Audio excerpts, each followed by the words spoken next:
Natasha Romanoff, otherwise known as Black Widow, first appeared in 1964's Tales of Suspense number 52. Black Widow is the creation of Stan Lee, Don Rico, and Don Heck. While Romanoff's origins vary, the origin we are going to focus on is her origin from Black Widow Volume 3, Number 4.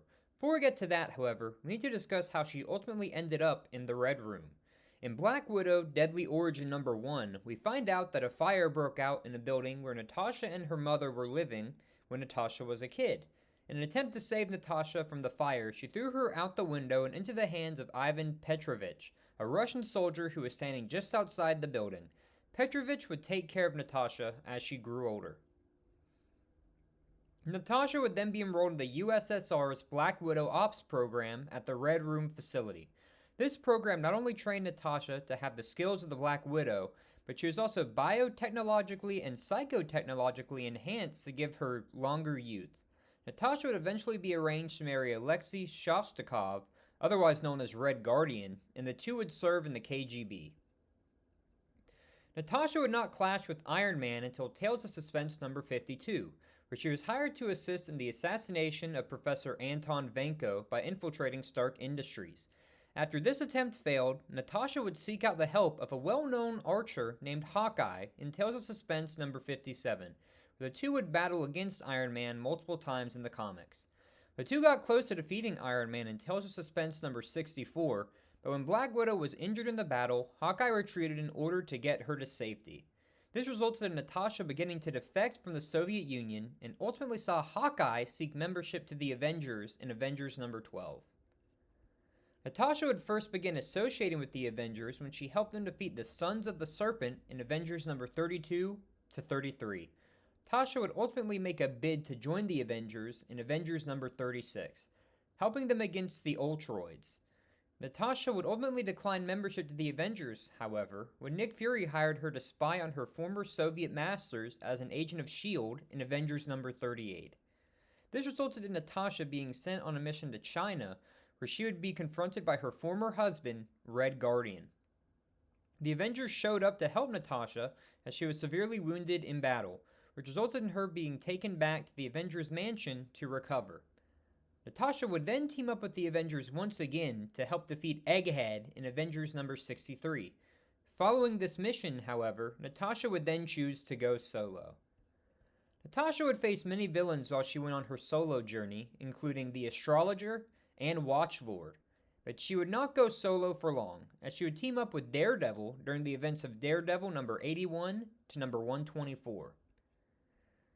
Natasha would return to the Avengers in Avengers Annual Volume number 2, 1999, following the death of many Avenger heroes during the Onslaught saga. The Avengers lineup at this time consisted of Black Knight, Quicksilver, and Hercules. Natasha was in charge of recruiting new heroes to the Avengers team, but was ultimately unsuccessful. While the heroes who were perceived to be dead eventually returned, Black Widow once again decided to leave the team and work for S.H.I.E.L.D. During the Civil War storyline, Natasha would become a staunch supporter of the Superhuman Registration Act and would become a member of the task force led by Iron Man in Civil War number 3. This would lead Natasha to becoming a member of the newly formed Avengers under the Act, whose members included Iron Man, Miss Marvel, Sentry, Ares, the Wasp, and Wonder Man. Following the presumed death of Tony Stark and Maria Hill's incapacitation, Natasha would assume temporary control of S.H.I.E.L.D. While Black Widow has been featured in many stories across her time in the comics, I want to focus on the stories that laid the groundwork for the events we saw in the Black Widow movie. In Black Widow, the Itsy Bitsy Spider, we see Yelena Belova seeking to prove herself as the new Black Widow by attacking Natasha at all costs, setting the stage for the rivalry we see on screen.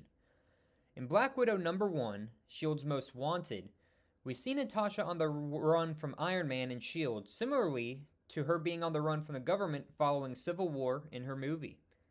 Finally, Black Widow Homecoming deals with Natasha returning home to Russia and dealing with her past in the Red Room, something we witness her doing throughout the Black Widow movie. Black Widow has faced many villains in the comics, but a few notable villains who she is tangled with include Bullseye, Crossbones, Red Guardian, Madam Hydra, and Iron Maiden. Black Widow's most notable foe, however, is Taskmaster, who Black Widow has faced off against multiple times in the comics. Natasha has an enhanced immune system, body, and longevity thanks to the experiments performed on her in the Red Room. Natasha also has peak human strength, athletic speed, durability, stamina, and healing. Tasha is also a master martial artist and acrobat. She is a trained assassin, a weapons expert, able to speak multiple languages, and a skilled spy.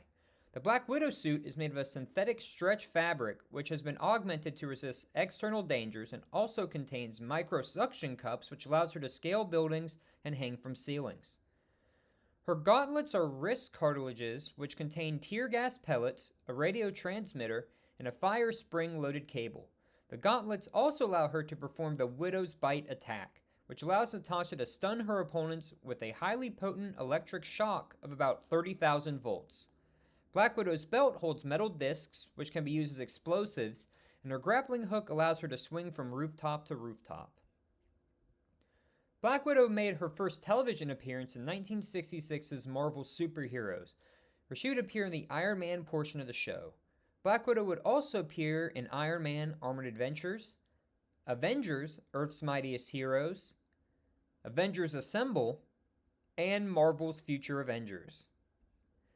In relation to her on-screen counterpart, Black Widow of the comics and Black Widow of the MCU share many similarities.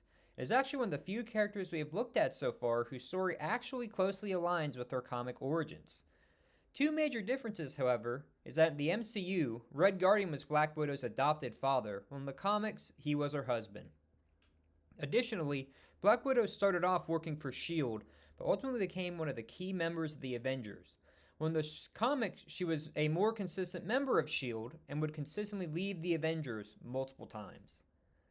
While Black Widow in the MCU is now dead, she still has a profound impact on the MCU story, as she has played a major role in the Hawkeye series.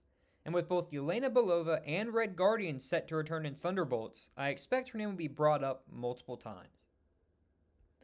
While Black Widow may be gone, every MCU fan will always remember the unstoppable Russian spy who was a founding member of Earth's Mightiest Heroes and who ultimately gave her life to save her friends.